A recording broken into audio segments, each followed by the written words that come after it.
پاکستان کې د خرو قیمت $1000 ته ورسید. د پاکستان ایکسپریس ټریبیون رسنۍ لیکلي چې چین ته د خرو د صادراتو زیاتوالي له وجې په دې هیواد کې د خرو قیمت لوړ شوی دی.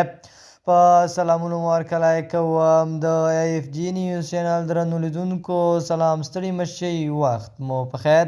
پام راګرځوم د دې ساعت مهم خبر ته او په سر کې یادونه کوم ملګرو که مو چینل نوي سبسکرایب کړی د مهمو خبرونو لپاره در سره ایف جی نیوز چینل په درنښت سره سبسکرایب کړئ.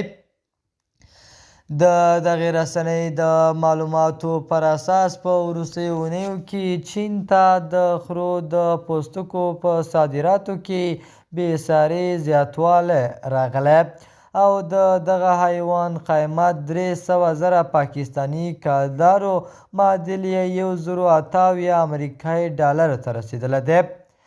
پاکستان چین ته د خرو د صادروونکو هیوادونو په سر کې دی او د قیمتونو د زیاتوالي لامل یې دا دی چې چین کې د خرو تقاضا زیاته شوې او دغه حیوان له پوستکي څخه د درملو په جوړولو او د آرایشي توکو په تولید کې پراخه استفاده کیږي.